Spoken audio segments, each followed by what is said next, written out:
श्रीगणेशापराधक्षमापणस्तोत्रम् श्रीगणेशाय नमः। सुमुखो मखमुखार्चितः सुखवृद्धये निखिलार्तिशान्तये अखिलश्रुतिशीर्षवर्णितः सकलाद्यः स सदास्तमे हृदि प्रणवाकृतिमस्तके नयः प्रणवो वेदमुखावसानयोः अयमेव विभाति सस्फुटं ह्यवतारः प्रथमपरश्शसः प्रथमं गुणनायकोपभौ त्रिगुणानां सुनियन्त्रणाय यः जगदुद्भवपालनात्येष्वविष्णुवीशसुरप्रणोदकः विधिविष्णुहरेन्द्रदेवतादिगणानां परिपालनाद्विभुः अपि चेन्द्रियपुञ्जचालनाद्गणनाथः प्रतितोऽर्थतः स्फुटम् अणिमा मुखसिद्धिनायिका भजतः साधयतिष्ठकामनाः अपवर्गमपि प्रबुद्धीयो निजदासश्यतमो विहृत्ययः जननी जनकः सुखप्रदो निखिलानिष्टहरोऽखिलेष्टदः गणनायक एव मावेद्र तपाशाङ्कुशमोदकान् ददत् शरणं करुणार्णवः स मे शरणं रक्ततनुश्चतुर्भुजः शरणं भजकान्तरायः शरणं मङ्गलमूर्तिरस्तु मे सततं गणनायकं भजे नवनीतादिककोमलान्तरं भजनाद्भवभीतिभञ्जनं स्मरणाद्विघ्ननिवारणक्षमम् अरुणारुणवर्णराजितं तरुणादित्यसमप्रभं प्रभुं वरुणायुधमोदकावहं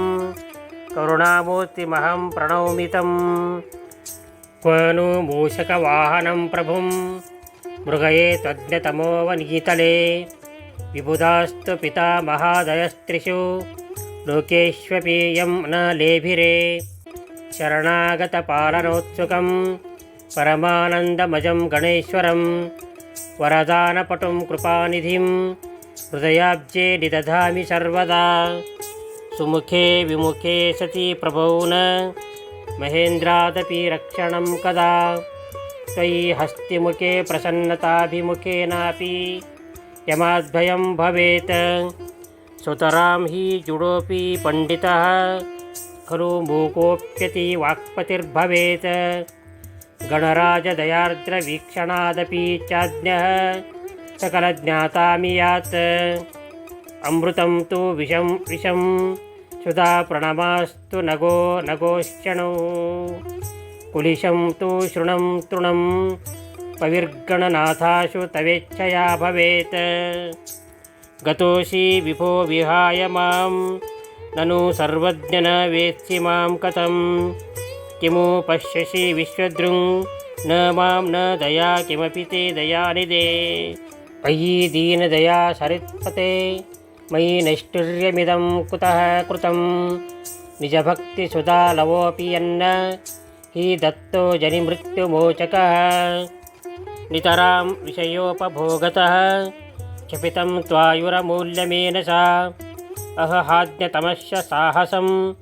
सहनीयं कृपया त्वया विभो भगवन्न हि तारकस्य ते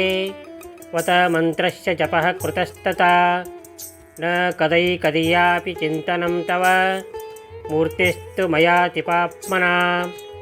भञ्जनं न कृतं समर्चनं तव नामस्मरणं न दर्शनं हवनं प्रियमोदकार्पणं नवदूर्वा न समर्पिता मया न च साधुसमागमः कृतस्तव भक्ताश्च मया न सत्कृताः द्विजभोजनमप्यकारिणो वत दौरात्म्यमिदं क्षमस्व मे न विधिं तव सेवनस्य वा न च जाने स्तवनं मनुं तथा करयुग्मशिरः सुयोजनं तव भूयाद्गणनाथपूजनम् अथ का गणनाथ मे गतिर्नहि जाने पतितस्य भाविनी इति तप्ततनुं सदाव मामनुकम्पार्द्रकटाक्षवीक्षणैः इह दण्डधरस्य सङ्गमे किल धैर्यच्च वने भयङ्करे अविता गणराजको नु मां तनुपातावसरे त्वया विना वदकं भवतोऽन्यमिष्टदाचरणं यामि तया धनादृते अवनाय भवाग्निभर्जितो गतिहीनः सुकलेशवर्जितः श्रुतिमृग्यपतश्च चिन्तनं किमु वाचो विषयस्य संस्थितं किमु पूजनमप्यनाकृतेरसमर्थो रचयामि देवते किमु मद्विकरात्मसेवनं किमु रङ्कादुपचारवैभवं जडवाङ्मतितो निजस्तुतिं गणनास्त्येच्च शिवा दयानिधे अधुनापि च किं दया न ते मम पापातिशयादिति चेत् हृदये नवनीतकोमलेन हि काठिन्यनिवेशसम्भवः